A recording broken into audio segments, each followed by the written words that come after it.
Comedians, rejoice. The Bushes are back and they're making your job easier than ever. I'm Elise and this is No Bullshit. Are you listening?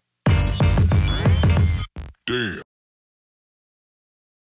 So let's talk about Jeb Bush. Oh, good old Jeb. Well, in case some of you haven't heard, Jeb Bush says he was the latest victim of a gotcha question. These are the gotcha techniques that some in the, what some people call mainstream, others call now the lamestream media, want to participate in. Yep, Sarah knows a lot about those. Asked if he would have invaded Iraq knowing what we know now, this is how Jeb answered.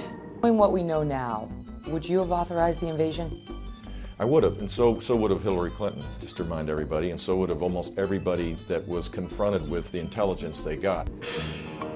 2 days later, Fox News' Sean Hannity felt bad for Jeb and decided to give him another chance to get his story straight. I interpreted the question wrong, I guess. I was talking about, given what people knew then, would you have done it, rather than knowing what we know now. So in other words, if in 2020 hindsight, you would make a different decision? Yeah, I don't know what that decision would have been. That's a hypothetical, but the simple fact is mistakes were made. That's not really an answer, Jeb. Why don't you try again? I mean, there's no way for me to have, what she said was, knowing what we know now, what would you have done? I heard whatever I heard, it was translated, knowing what you knew then, what would you do? And I answered it honestly, and I answered it the way I will answer all the time, which is that there were mistakes made, but based on the information that we had, it was the right decision. Okay, so you support it then? We need to re-engage and do it in a more forceful way than the president is very reluctant, for whatever reason, to make a clear commitment that we should have kept, 5,000, 10,000 troops there. And now you're blaming Obama? We're all supposed to answer hypothetical questions. Knowing what we know now, what would you have done? I would have not engaged. I would not have gone into Iraq. Now, is that so hard? 5 days later, man. But you know when you're really screwed as a Republican? The moment that even Fox News turns against you. That's right, Fox News is usually pretty loyal to anyone who's trying to justify illegal wars in the Middle East. It even seems to be a pastime of theirs. But this time, even they went after Jeb. Number one, I'm stunned. Not just surprised, I was stunned. And so were a lot of Republicans. The only explanation that I have heard that makes any sense is after 13 years since he has run for election, he is really rusty.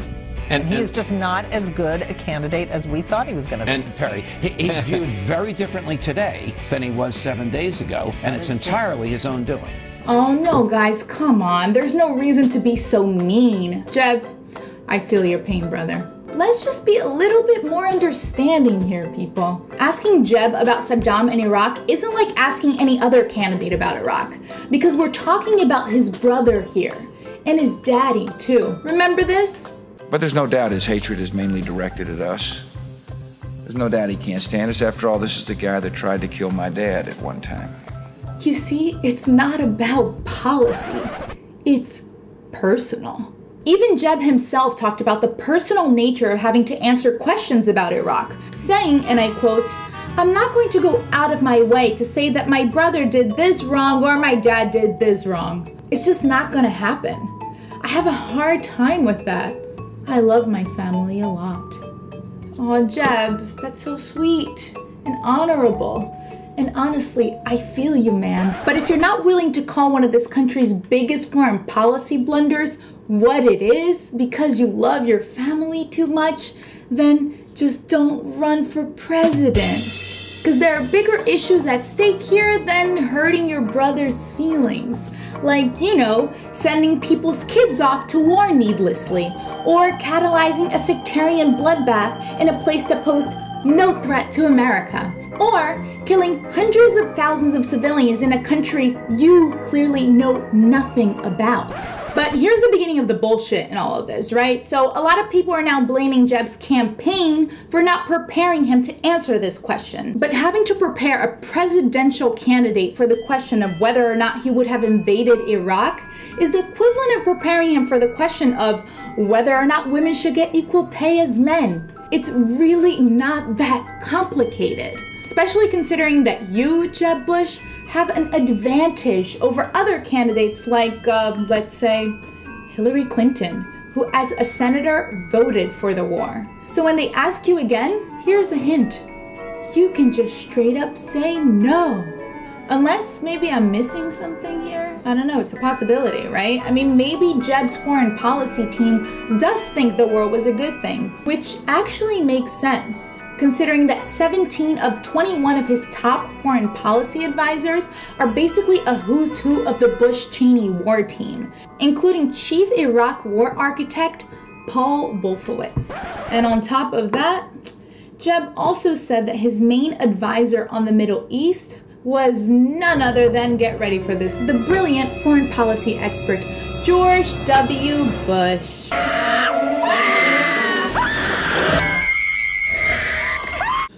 I know I screamed that loud too. But this is not a joke, kids. It's really like deja vu all over again. So Jeb, sort out your family drama, man, and get your story straight next time.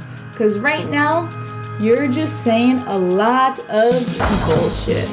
Alright, I'm Elise. Thanks for tuning in. Subscribe below, share this video, and I'll see you next time. Mwah. Beijos.